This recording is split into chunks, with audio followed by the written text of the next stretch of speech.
우리가 인생을 살아가면서 간과해서는 안 될 영역이 있습니다. 그 영역이 바로 어디냐면 불가시적인 영역, 안 보이는 영역이에요.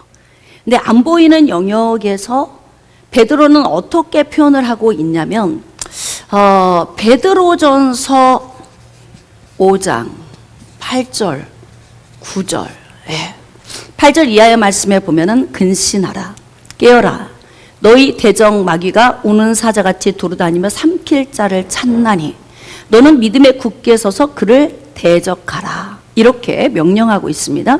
그러니까 우리가 감지하지 못하는 사이에 어둠은 항상 우리 가운데에서 배회하고 두루두루 다니면서 우리를 공격하기 위해서 늘 우리 아주 가까운 곳에 근접해 있다는 거예요.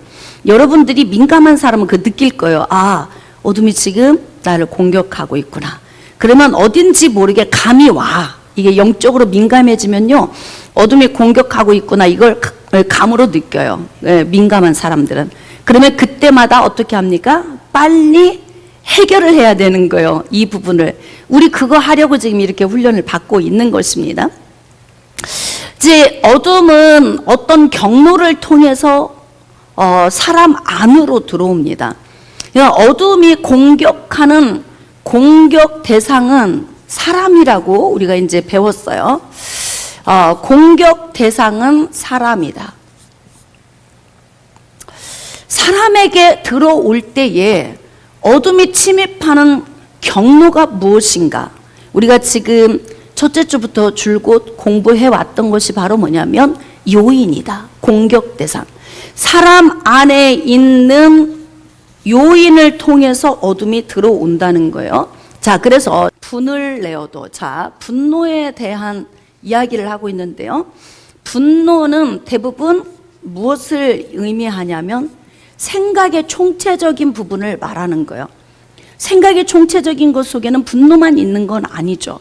그 안에 교만이나 또는 욕망이나 음란이나 뭐 더러운 것들이 뭐 온통 우리 안에 들어있기 때문에 이것은 어떤 한 사람에게만 국한된 것이 아니고 이 땅에 있는 모든 사람에게, 목사도 예외는 아닙니다. 재료가 똑같기 때문에, 죄의 본성이 사람 안에 다 들어와 있기 때문에 예외는 없어요.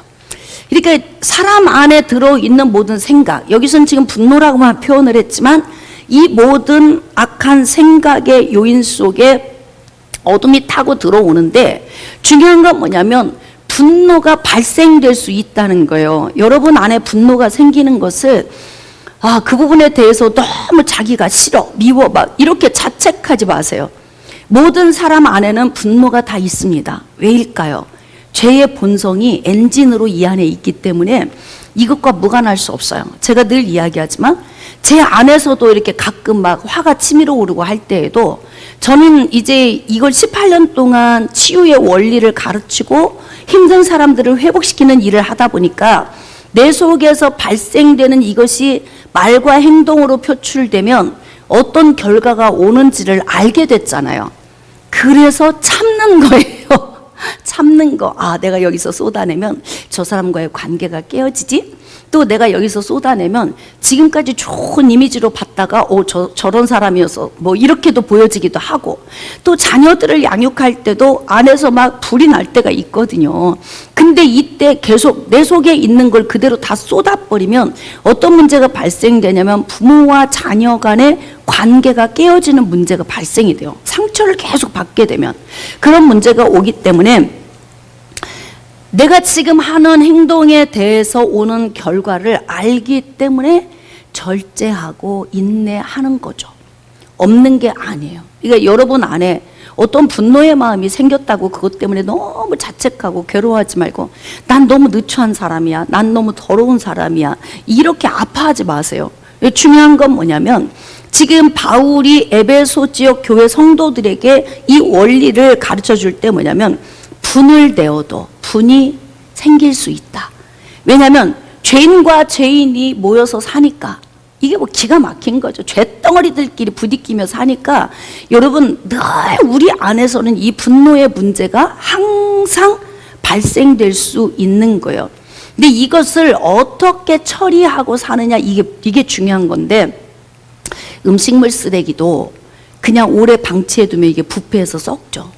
그러면 그 안에 애벌레가 생기고 조금 있으면 쥐가 막 왔다 갔다 하고 또 이제 고양이도 오고 막 이러면서 이 썩어 있는 음식물 가운데 나중에는 막 하이에나까지 오게 되고 이런 문제가 발생해요. 그러니까 영적 원리를 보면 항상 어떤 문제의 요인, 즉 이 요인이 발생되었을 때에 분을 내어도 분노가 생길 수 있지만 해가 지도록 품지 말아라. 다시 말하면 오래 내 안에 이것을 머무르게 하지 말라는 이야기예요. 왜냐하면 이것이 내 안에서 오래 멈춰 있으면 누구에게 손해일까요? 내 손에 내가 죽는 거예요. 내가 죽는 거예요. 여러분들이 스스로 여러분이 살 길을 선택하려면 어떻게 해야 되냐면 내 안에 있는 어둠이 좋아하는 이 요인, 즉 생각 보따리 속에 있는 누추한 것들을 오래 갖고 있지 말라는 거예요. 오래 갖게 되면 어떻게 되냐면 이것이 죄가 돼서 죄를 짓게 되는 문제를 발생시키죠. 자, 그래서 어떻게 하느냐? 자, 해가 지도록 분을 품지 말고 마귀에게 틈을 주지 말라 그렇습니다. 여러분, 오래 품는 것이 어떻게 되냐면 틈이 된다는 거예요. 누구에게 틈? 마귀가 내 속에 들어올 수 있는 틈이 된다는 거죠. 그러니까 성경적으로 우리에게 가르쳐주는 그 영적 원리는 정신 차려, 정신이 막 산만하고 헷갈리는 사람 있잖아요. 이 머릿속이 너저분하고 지저분하면 차렷 자세가 안 돼.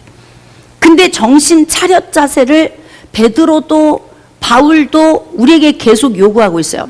마지막 때가 가까웠으니 정신 차리고, 정신 차리고 근신하여 깨어 기도하라. 이렇게 요구하는 이유가 바로 뭐냐면 그만큼 우리 인생의 행복과 불행은 어디에 있느냐? 우리의 정신 상태에 있어요. 행복과 불행, 전진과 후퇴도 우리 정신 상태에 있고 또 성공과 실패도 우리 정신 상태에 있어요. 여러분 생각해 보세요. 너무너무 힘든 문제인데 그 문제에서 훅 뛰어나와서 옆에서 그 문제를 보면 내가 왜 저것 때문에 이렇게 몇 년 동안 인생을 내가 도둑질 맞았지? 이런 생각이 들 때가 있어요. 그러니까 우리가 정신 상태가 거기에 계속 빠져서 집중하게 되면 우리의 인생은 계속 도둑질 맞게 되는 거야. 왜냐하면 마귀가 틈을 타고 들어오기 때문에 그렇습니다. 그래서 이 원리로 보자면 어둠이 침입하는 경로의 가장 우선순위는 뭐냐면 악한 생각이요. 악한 생각. 그래서 우리가 말씀을 통해서 갈아엎는 거예요. 용서도 하는 법을 예수님이 가르쳐 주신 것처럼 마태복음 18장에 기록된, 자, 한번 복습해 볼까요? 마태복음 18장에 기록된 우리가 문제를 어떻게 해야 되느냐? 나에게 피해를 입힌 자들, 그 문제를 예수님이 우리에게 가르쳐 줬을 때 어떻게 하라는 거예요? 해결이 용서다. 해결. 문제를 해결하라는 거예요. 만나서 얘기하고 대화해서 풀고 그냥 그래 우리 그냥 훅 털고 살자. 뭐 이렇게 해서 해결을 하는 거. 그래서 해결이 용서다. 자, 용서가 해결이다. 해결이 용서다.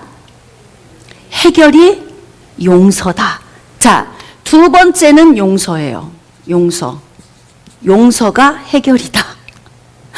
자, 첫 번째는 해결이 용서이고 두 번째는 용서가 해결이다. 이걸 어떤 방식으로 하냐면 이것은 직접 찾아가서 해결을 하면은 이게 용서로 가게 돼요.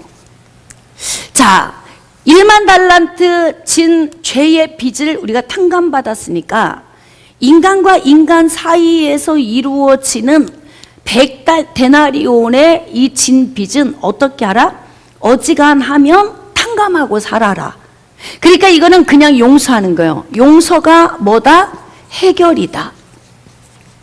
그래서 예수님은 두 가지의 이 문제 해결법을 가르쳐 줬는데 첫 번째는 해결이 용서다. 두 번째는 용서가 해결이다. 이해는 되시죠? 구분되시죠? 이 두 개가. 그래서 우리는 이 방법을 통해서 문제를 해결하고 사는 거예요.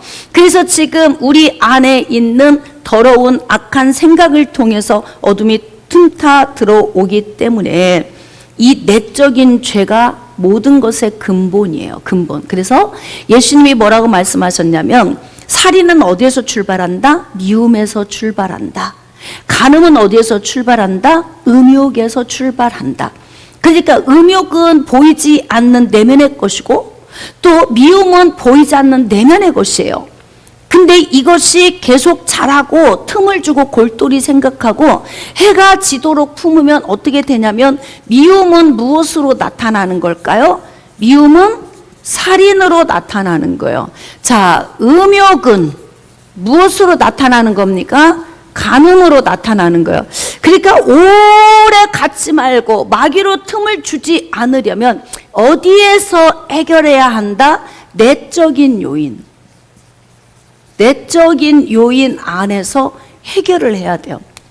이 내적인 요인은 하나님만 아시죠? 사람들은 몰라요. 내 안에서 움직이는 것은 사람의 속에 있는 것은 사람의 영 외에 누가 알리요?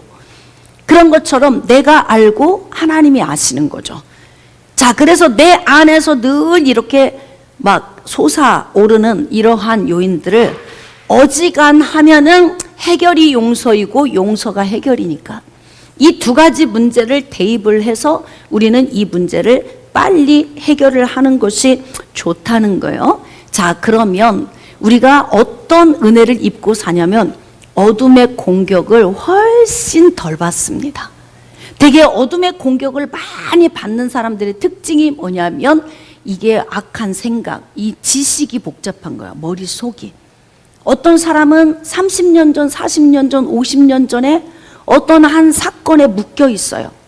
그 사건에 내면 안에서 묶여서 미움을 가지고 있거나 분노를 가지고 있어요. 그러면 결국 이것이 내 자신에게 어떤 영향력을 끼치냐면 나를 계속 후퇴하게 하는 요인이 되게 하는 거예요. 그래서 정신적인 요인을 갈아엎는 것이 아주 중요하다. 교회 안에서는 자꾸 영적인 것만 이야기하죠. 영적인 거. 기도 많이 하면 되고 헌신 열심히 하면 되고 성경 많이 읽으면 되는데요. 성경 백독한 분을 제가 만난 적이 있어요. 성품이 우리끼리 이야기인데 지랄 같대요. 그게 뭔 백독한 뭔 그게 무슨 은혜예요. 예? 그런 사람 봤죠? 백독했다고 하는데 성품은 하나도 안 변했어. 그 백독이 무슨 의미가 있냐고. 하루에 기도를 몇 시간씩 한다고 하는데 자기 이기적이에요.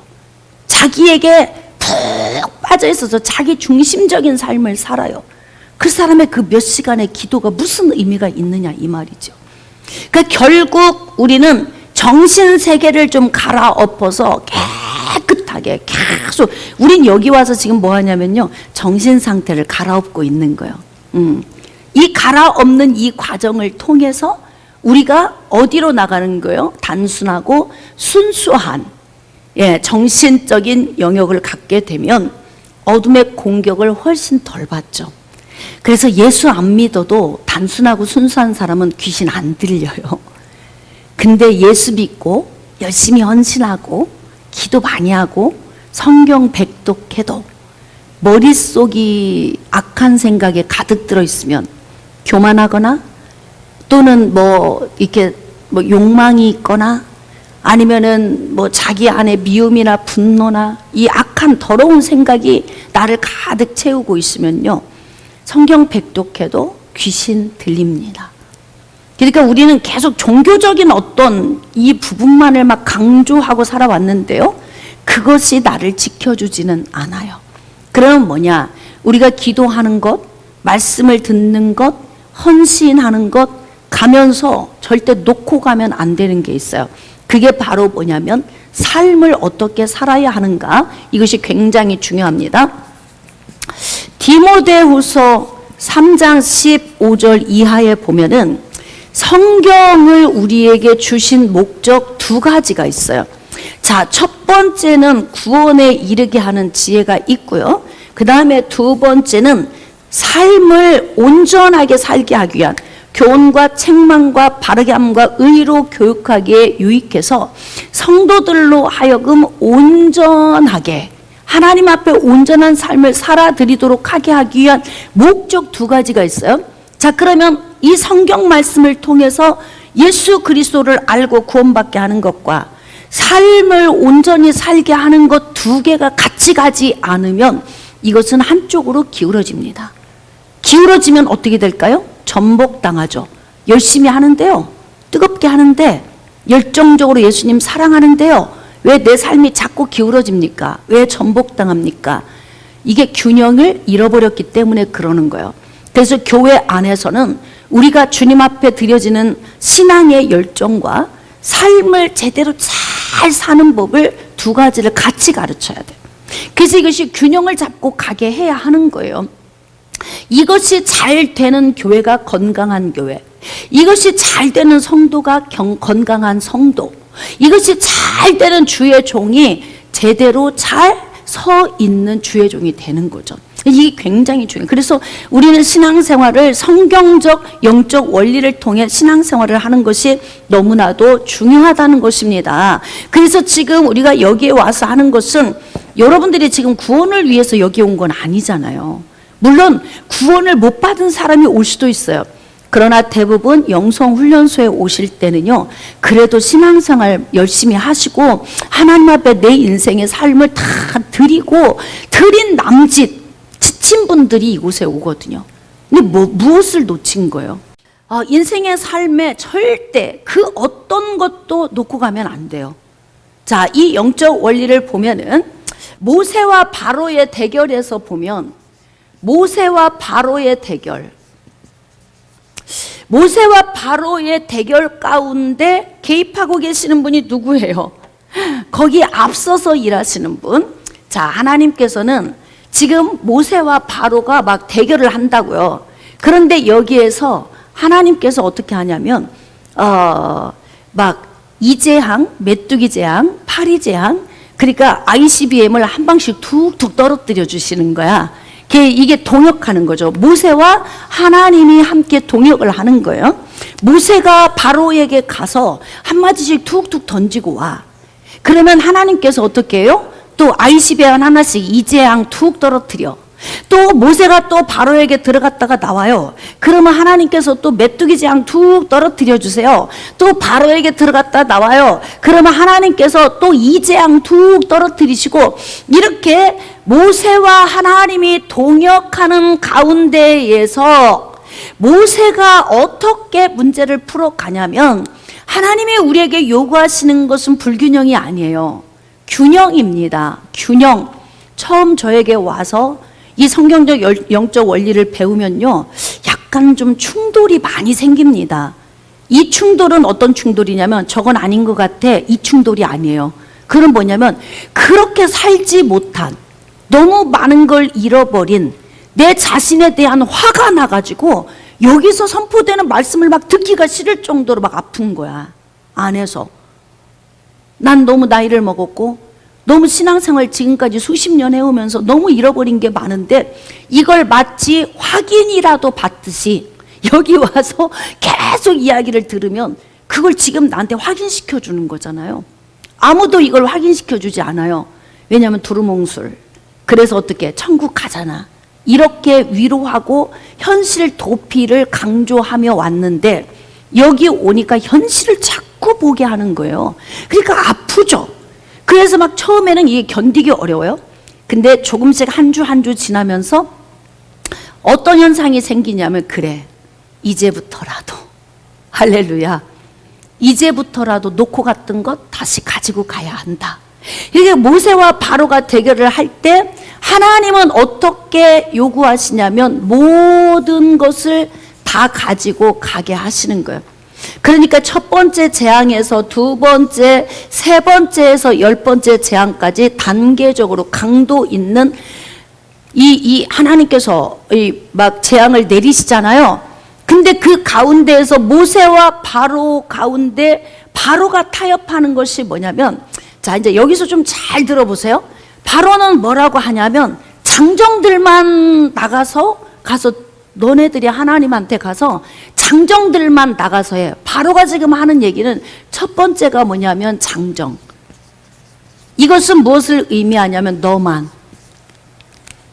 신앙생활 잘하면 되잖아. 다 놓고 가. 짐승도 놓고 가고 자녀도 놓고 가. 이거 잘 묵상해 보세요. 그리고 장정들만 가서 너희들이 믿는 하나님에게 제사하고 다시 돌아오면 되잖아. 그러니까 너만 열심히 하고 너만 제자리로 돌아가면 되는 거 아니야. 이렇게 목회하면 성도들 다 죽입니다. 다 잃어버리게 만드는 거예요. 자, 그래서 영적 지도자가 앞에서 성도들을 이끌고 갈 때 정말 많은 고민을 해야 돼요.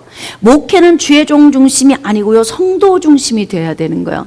이들의 삶을 어떻게 이끌어가야 하며 이들이 어떻게 복된 삶을 살게 해야 되는지를 고민하지 않으면요, 성경에서 이런 걸 뽑아내질 못해. 그래서 못 가르치는 거예요. 그러니까 구원에 대해서는 가르치지만 삶에 대한 부분을 리더해 주지 못하는 거죠.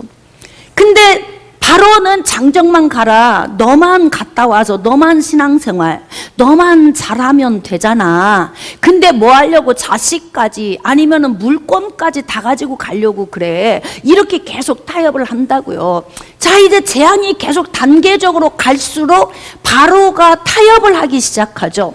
어떻게? 이제는 장정하고 아이들, 자녀들까지 가라는 거죠. 그리고 어떻게? 짐승은 다 놓고 가라는 거예요. 그건 무슨 의미냐면은 경제권, 돈 다 필요 없잖아. 그거 다 놓고 가. 그러니까 그냥 사람들만 나가서 하고 와. 그러면 바로는 생각할 때 이들이 나갔다가 오지 않는다고 해도 별 손해는 없어.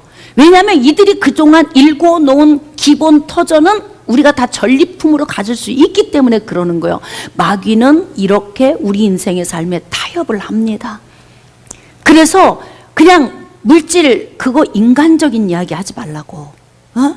그냥 주께 온전히 다 드리면 주님이 다 알아서 해주신다고. 그리고 인생에 전혀 대책 없이 살게 하는 이 무지막지한 인생의 삶을 막 정신 못 차리게 막 데리고 가는 거예요. 그리고 어떻게 막 우리만 은혜 받으면 되는 거예요. 그리고 성도들의 삶, 성도들이 먹고 사는 영역, 이런 부분은 어떻게 놓고 가. 누구처럼? 바로처럼. 이렇게 타협을 시키는 거예요. 그러면 이렇게 타협을 할 때 만약에 여기서 모세가 그래 그마저도 그렇게라도 라고 만약에 결정을 하고 놓고 간다면 그동안 고생해서 쌓아놓은 모든 것은 한순간에 물거품이 돼버리는 거예요. 이게 하나님이 원하시는 방법일까요? 아니에요. 하나님은 어떻게 하신다? 모든 것, 자녀도 놓고 가면 안 돼요. 하나님은 모든 것을 다 가져가게 하시는 거예요. 왜? 하나님의 백성들이 먹고 살아야 할 거 아니에요. 다 놓고 가면 광야 가서 어떻게 할 거예요? 그렇잖아요? 그러니까 놓고 가면 안 돼요. 예수 믿는다고 자녀 놓고 가요? 물질 놓고 가요? 다 놓고 가. 그리고 나만 가. 그리고 어떻게 하느냐? 엄마 지금 교회에서 예배 드리고 있어. 내 애들은 쫄쫄 굶고 있어. 그리고 막 애들은 우리 엄마가 믿는 하나님은 난 죽어도 안 믿어. 왜냐하면 놓고 갔잖아, 나를 놓고 갔어. 근데 그 예수를 내가 왜 믿어야 돼? 그래서 지금 우리 자녀들이 교회에 오지 않는 확률이 높죠. 그들이 지금 본당을 채워야 되는데요, 세상으로 다 나갔어요. 왜 그런 줄 아세요? 예수 믿는데 왜 그렇게 살아? 왜 매일 싸워? 왜 그렇게 지질이 가난해? 왜 그렇게 맨날 불행해? 교회에서 맨날 미쳐 사는데 왜 삶은 왜 그래? 그러니까 자식들이 부모가 믿는 예수님을 믿기 싫은 거예요. 너만 잘 가요, 너만. 너희들만 가서 하고 와. 네 하나님에게 가서 하고 오면 되잖아. 나머지는 다 놓고 가라는 거죠. 우리 다 놓고 왔죠? 어떤 것 같아요? 자, 뒤돌아보니까 어떤 것 같아? 놓고 왔잖아. 이거 교회에서 같이 가지고 가게 안 해주면요, 성도들 나중에 회 안에 눈물을 흘립니다. 뒤돌아보면서. 그래서 영적 지도자들이 이 성경을 잘 묵상하고 그 안에 있는 걸 잘 깨달아서 성도들에게 양질의 것들을 균형 있게 잘 먹여주는 게 굉장히 중요합니다. 근데 모세가 절대로 나는 놓고 못 간다. 다 가지고 간다. 물질도 가지고 간다. 자녀도 가지고 간다. 나는 놓고 못 가. 근데 바로가 무릎을 안 꿇어요. 그러니까 어떻게 해요? 하나님의 강도가 점점 강해지는 거예요. 그래서 마지막 어떻게 10번째 재앙에 장자를 치는 이 문제를 하나님께서 장자의 재앙을 주시니까 이때 무릎을 꿇어버리는 거죠. 그리고 어떡하냐면 다 가지고 가라. 예? 짐승도 다 갖고 가라는 거예요. 여러분, 마귀가 지금 뭐 바론을 사실 마귀적인 요인 아닙니까? 이 마귀적인 요인이 우리의 귀에 속살거리는 게 바로 뭐냐면 어지간하면 놓고 가고 너만 가. 너만 예수 잘 믿으면 돼. 그래갖고 막 내 믿음만 다 고라는 거예요. 막. 그러니까 집에서도 맨날 성경 읽고 매 그러면서 며느리하고 고부 갈등. 예? 며느리는 지금 바짝바짝 말라 죽을 것 같아. 그런데 시어머니는 거실에서 다 성경책 펴고 거룩하게 돋보기 쓰고 다 성경 읽고 있어. 며느리는 지금 불나 죽을 것 같은데 시어머니 때문에. 에? 그게 얼마나 여러분 인생이 아이러니입니까? 예수 잘 믿는 게 뭐예요? 그 시간에 성경 안 읽어도 며느리와 화합하는 게 잘 믿는 거예요.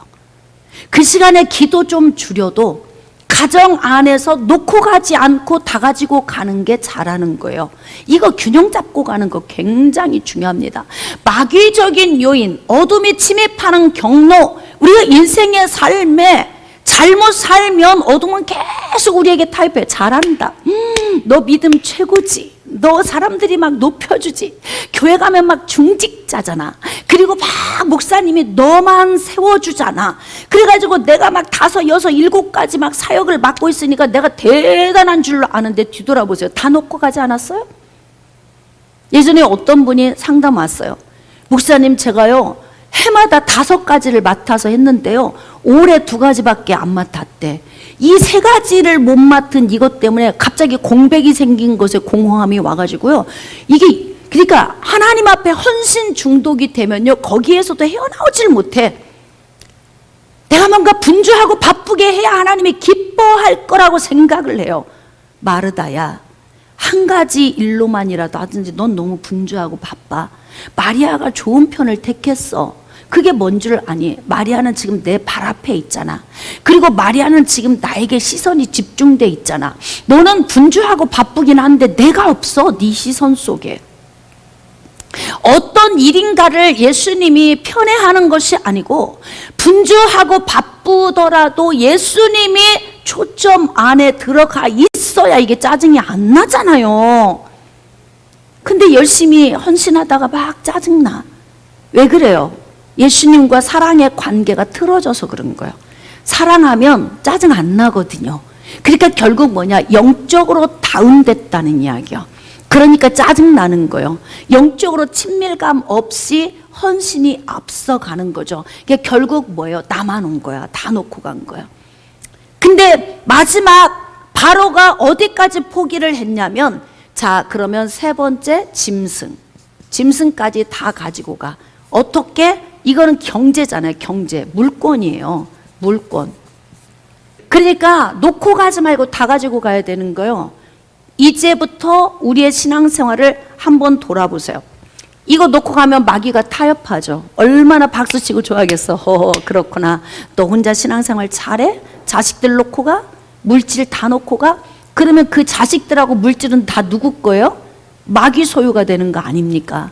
그래서 지금 우리 자녀들이, 지금 우리 그 부모의 세대 본당을 채우고 있는 사람들 그 이후의 자녀들은요 본당이 없어요. 거의 없다고. 이게 지금 이 시대 교회의 병폐입니다. 왜 그럴까요? 다 놓고 갔던 우리의 신앙이 그들에게 본이 안 됐던 것이고, 그들은 그런 예수를 믿고 싶지 않았던 거예요. 이게 이제 우리가 울어야 하는 그런 아픔의 요인이 된 것입니다.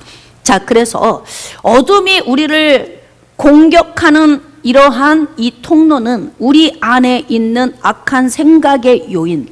여러분, 이렇게 놓고 가면서 우리가 어떻게 되냐면 영적으로 피폐해져 있잖아요. 영적으로 다운돼 있잖아요. 이미 내 머릿속이 더러워져 있는 거예요. 왜냐하면 내 머릿속이 주님에게 친밀감이 지금 되어 있지 않잖아요. 인생의 문제 때문에 허덕여. 내가 너무 공고해. 인생의 삶이 힘들어. 거기에 초점이 맞춰졌으니까 주님과 친밀할 수가 없는 거예요. 그러니까 어둠이 들어올 수 있는 요인이 되는 거잖아요. 어쨌든 우리는 신앙생활에서 예수 그리스도와 친밀한 이것을 절대 놓으면 안 돼. 그러니까 여러분들이 교회 안에서 앞에서 리더자가 리더하는 영역보다 더 친밀한 주님과의 관계를 구축해야 돼요. 그러려면 어떻게 해야 되느냐? 동행하는 훈련이 필요한 거예요. 그래서 이렇게 영성훈련소를 통해서 우리가 1대1로 주님과 동행하는 법을 훈련하고 배우게 되는 거죠. 귀신의 접한 자의 안수. 양신 역사 하는 사람들이 있어요. 양신 역사. 성령의 능력을 받았어. 자, 어떤 사람이 양신 역사를 하냐면요, 성령의 은혜 안에 내주하는 이 은혜를 맛본 거예요. 이 내주가 뭐예요? 내주. 성령이 내 안에 계시는 성령 세례. 이때 우리가 중생의 은혜를 입잖아요. 그래서 예수님이 믿어지는 믿음이 이때 와요. 그런데 중요한 것은 내주하시는 성령이 나를 통해 나타나시면서 어떻게 하냐면 이렇게 나에게 능력으로 덮으세요. 이걸 뭐라고 하느냐? 성령 충만이라고 그래요. 성령 충만의 옷이 점점 벗겨지면 인생의 삶에 왜 있잖아요. 여러분들도 나 다운됐어. 나 영적으로 침체기야. 뭐 이런 얘기 할 때 있죠. 이때는 뭐냐면 내 안에 성령이 안 계신 게 아니에요. 내 안에 여러분이 지금 예수 그리스도의 죽으심과 부활이 믿어진다면 여러분 안에 성령이 계신 거예요. 근데 뭐냐? 성령이 나를 통해 나타나지 않으셔. 그러니까 점점 성령이 이렇게 소멸이 되는 거예요. 그러면서 어떻게 하느냐? 내가 너무너무 힘들어, 인생이. 그러면 어떤 문제가 발생되냐면 내 안에 이 머릿속에 악한 생각이 정리가 안 되고요. 이 안에서 악한 생각이 계속 그냥 이 혼란스럽게 왔다 갔다 정신 차려 자세가 안 돼 있잖아요. 그럼 어떻게 되느냐? 어둠이 공격해서 들어와, 우리 안에. 이것을 양신 역사라 그래. 목회자가 이런 상태에서 성도들에게 손을 올리잖아요. 그럼 어떻게 될까요? 어둠의 영이 전이 될 수 있어요. 그러니까 영적 지도자들은 정신을 바짝 차려야 돼. 자, 그럼 한번 봅시다. 늦게 오신 분들을 위해서 설명. 이전에 다 설명한 거지만, 그러면 지금 내주하시는 성령이 내 안에 계시는데 나는 지금 성령이 소멸돼가지고 이렇게 충만이 소멸돼서 성령 충만의 옷이 다 벗어진 상태야. 그럼 어떻게 충만해져야 돼? 어떻게 충만해져야 돼요? 대개 이럴 때는 목회자들은 어떻게 처방을 내리느냐? 기도해. 오래오래 기도하면 충만해져. 이렇게 이야기하잖아요. 근데 여러분, 중요한 건 영적 원리로 보면 기도를 많이 한다고 다 충만한 거 아니고요. 기도를 오래 하면 기도하는 시간만 충만해. 대부분. 잘 여러분들 자신을 체크해 보세요. 기도 한 시간만 충만하죠. 기도 끝나고 딱 나오면 그때부터 다시 불안해. 왜? 다시 또 몇 시간 기도해야 충만할 것 같은 이 마음에 스스로 눌린단 말이에요. 그게 충만함을 유지하는 비결이 아니에요. 그럼 어떻게 해야 우리가 충만하냐면, 성령은 성령의 영으로 충만해져야 돼. 내가 기도해서 막 나를 깨워서 내 자신 스스로가 후끈후끈 뜨끈뜨끈해서 충만해지는 게 아니고, 그건 내 기분인 거예요. 내 기분. 그럼 어떻게 충만해지느냐? 내 속에 내주하시는 성령을 흔들어야 돼. 흔들어. 성령은 인격이시기 때문에 내 안에 계신 성령님을 계속 불러야 돼. 운전할 때도 성령님을 인정하고, 버스 타고 갈 때도 성령님을 인정하고, 내가 일을 할 때에도 항상 호흡하듯이 내 안에 계신 성령님을 계속 인정하는 거예요. 성령님, 제 안에 계신 걸 제가 믿습니다. 오늘요 영성훈련소 갑니다. 들을 때 귀를 열어주시고요, 졸립지 않게 하시고 딴 생각 안 나게 해주시고 성령이 내게 부어주셔서 하나를 들으면 열을 깨닫게 하시고 막 성령님과 대화를 하는 거예요. 내 속에 있는 그럼 성령께서 뭐라고 하시냐면 내 안에서 알았다, 알았다, 알았다. 근데 있잖아요, 대부분 기도할 때는요 내 푸념만 얘기하는 거예요. 막 내 푸념만 이야기해. 그리고 대화를 하는 게 아니고 나 혼자 일방적으로 막 쏴대는 거예요. 막 내 얘기하고 그냥 막 일어나서 가는 거예요. 야, 잠깐만 나도 할 말이 있다. 근데 들려 안 들려요? 안 들려. 그러니까 혼자 또 가. 그리고 어떻게 해요? 또 기도굴로 들어가야 내가 지금 후끈후끈 할 텐데 또 뭔지 모르게 마음이 불안하기 시작해. 또 기도굴로 또 들어가. 막 기도하고 또 막 나왔어요. 잠깐만 근데 또 못 들어. 그래가지고 내 이야기만 계속하는 신앙생활을 하는 거예요. 근데 이제 여러분들이 어떤 훈련이 돼야 되냐면요, 주님과 대화하는 훈련이 돼야 돼요. 그것도 어떻게? 성경적 영적 원리를 통해.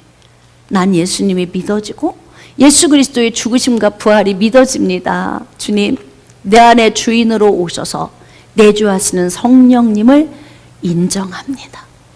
내 안에 계신 주님, 지금 주님과 제가 동행하고 싶습니다. 내 안에 계신 성령님, 주의 음성을 듣고 싶습니다. 내 안에 계신 성령님, 성령은 생각나게 하시고 가르치신다고 하셨기 때문에 오늘 제가 지금 가는 이 길에 성령님 나에게 생각나게 해주세요. 가르쳐 주세요. 끊임없이. 어떻게 하냐? 이 친밀함이 강도가 강해지면 강해질수록 성령이 내 위에서 부어지기 시작해.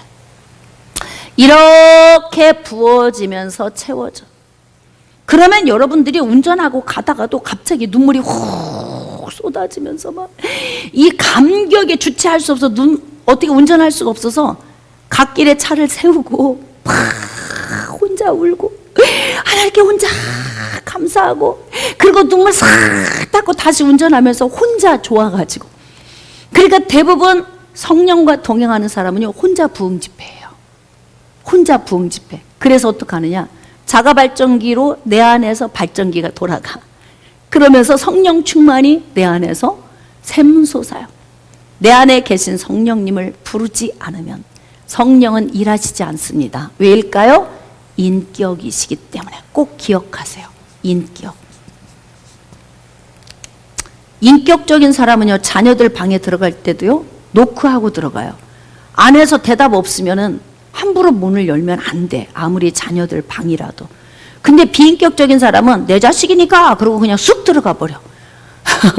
아이들이 자기 나름대로 은밀한 자기만의 시간을 가질 수 있잖아요. 근데 그냥 그런 인격을 생각하지 않고 그냥 쑥 열고 들어가 버린다고요. 왜? 내 자식이니까. 그건 비인격이라고요. 하나님이 인간을 창조하셨지만 너무너무 하나님은 인격적이시기 때문에 우리에게 오실 때에도 영접하는 자, 곧 그 이름을 믿는 자들에게 하나님의 자녀가 되는 권세를 주신 거예요. 그러니까 믿음을 가지고 오셔도 내 안에서 내가 죄인인 것을 토해내고 몸부림치면서 주님을 인정할 때까지 하나님께서 뒹굴고 몸부림치고 눈물 콧물 흘리는 과정으로서 하나님을 인정하기를 원하시는 시간을 주시는 거예요. 그래서 성령 세례를 받을 때 반드시 따라오는 게 뭐냐면 회개와 믿음이에요. 회개와 믿음. 이 회개와 믿음이 내 안에 올 때 이 사건을 뭐라고 하느냐? 회심이라 그래. 신학적으로 나 회심했어. 이건 뭐예요? 회개를 통해서 예수님이 믿어지는 은혜를 경험한 그것을 회심이라고 이야기를 하는 거예요. 그러니까 이 과정을 통해서 예수님이 내 안에 영으로 오셨기 때문에 인격이신 예수님을 계속 그분과 계속 교통을 하면 이렇게 성령이 나를 충만하게 감싸줘요. 쉬워요? 어려워요? 쉽잖아. 예? 영성훈련소 갔더니 막 하루에 3시간씩 기도하래. 막 성경을 막 통독을 막 한 달 안에 한 권씩 읽으래. 또 금식을 막 21일씩 3번은 해야 되는데 막 이건 고행이죠. 이건 고행이에요. 근데 성경적 영적 원리를 통해서 아주 쉽게 하나님과 동행하는 법을 훈련시켜서 양들로 하여금 건강하게 신앙생활을 할 수 있도록 만들어주는 게, 그게 이제 영적 지도자가 해야 할 일입니다. 그래서 여러분들이 지금 영적으로 다운되어 있다면 내 안에 계신 성령님을 자꾸 부르시고 물으시고 뭐라고 말씀하시는지 자꾸 들으려고 하면서 하루하루를 살다 보면 어느 순간에, 여러분, 교회에서 헌신하는 건 사이클이 있어요. 뭐 어떤 때는 많이 쓰임받기도 하지만 어떤 때는 뒷전으로 이렇게 가기도 해. 그러면 그때는 뭐냐면 하나님이 나에게 휴식하라고 주신 거예요. 그동안 수고 많이 했으니까 이제 좀 휴식하라.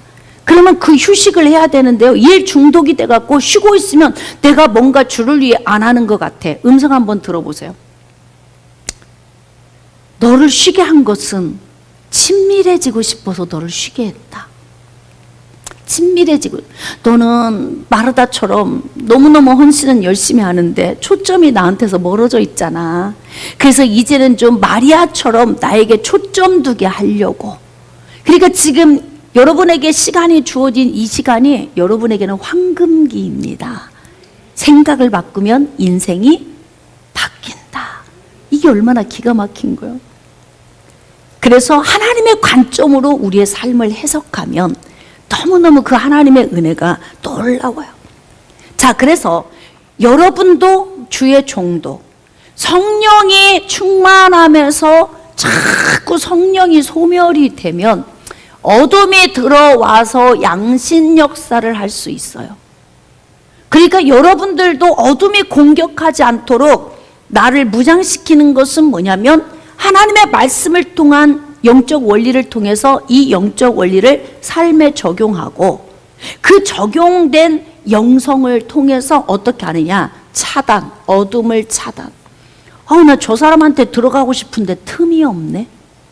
근데 아까 뭐라 그랬어요? 분을 내어도 해가 지도록 품지 말고 죄를 짓지 말고 마귀로 틈을 타지 않게 하라. 마귀는 계속 틈을 보는 거예요.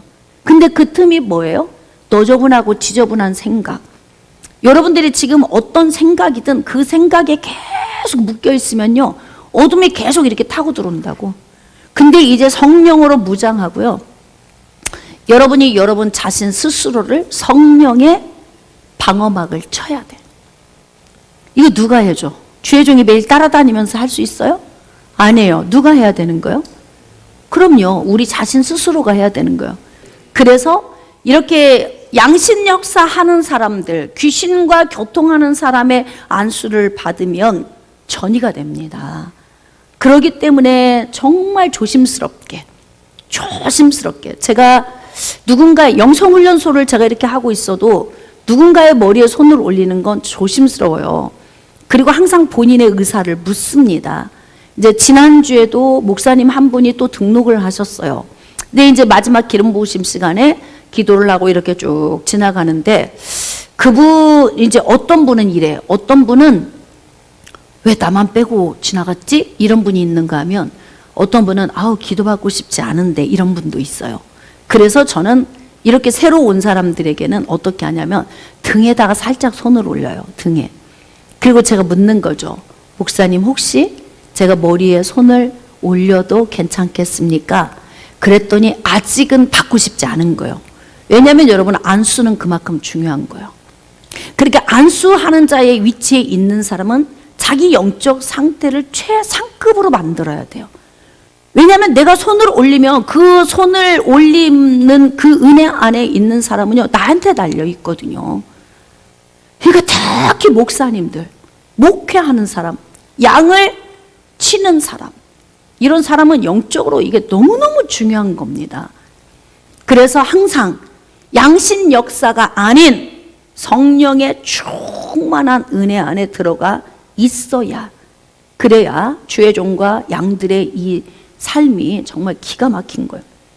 성령의 역사는 여러분 얼마만큼 놀랍게 역사를 하냐면, 지금 우리 교회 이재용 권사님이 코로나에 확진돼 가지고 이제 연세가 70. 예. 근데 확진돼 가지고 이번 엊그제 주일날 이제 못 나오셨어요. 그래서 제가 이제 전화를 해서 전화로 기도를 했고, 뭐 그냥 막 이렇게 폐 있는데도 통증이 있고 아프고 막 기침도 심하고 막 그래서 그날 기도하니까 남편하고 같이 확진이 돼가지고 이제 스피커폰으로 같이 기도를 듣고 또 이제 그러면서 이제 남편도 같이 회복이 된 거예요. 아까 제가 또 전화를 했더니 본인에게 나타나는 회복의 현상이 남편에게도 똑같이 나타났다는 거예요.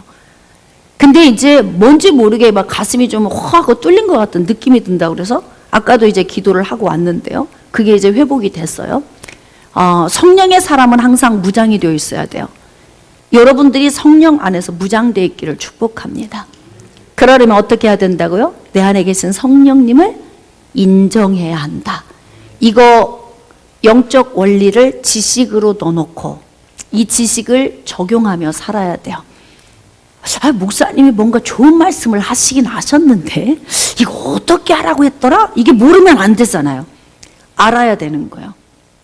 자, 그 다음에 이제 뭐 절이나 사당이나 뭐 제사 지내는 곳 가면요, 어둠이 무더울 수 있어요. 그래서 우리는 항상 어떻게 해야 되냐면 안 갈 수 없잖아요. 뭐 시댁에서 제사 지낸다 그러면 안 갈 수 없어. 왜냐하면 음식 장만을 해주러 가야 할 때도 있어요. 그렇잖아요. 아니 예수 믿으니까 제사 지내는 음식도 장만하러 가면 안 돼. 그러면 여러분 시댁 식구 구원 하나도 못 시켜요. 그럼 어떻게 해야 되느냐? 우리는 가족들 먹일 음식을 준비하는 거지, 가가지고. 그래서 가족들 먹일 음식을 준비하고 사랑으로 가서 섬기고, 네, 그렇게 하면서 어떻게 하느냐?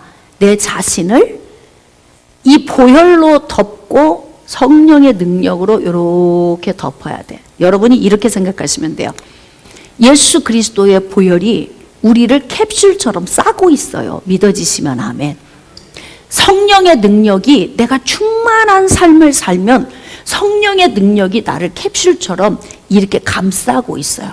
그래서 어둠이 들어오려다가 어떻게 해요? 튕겨나가. 도로 들어올 수가 없어요.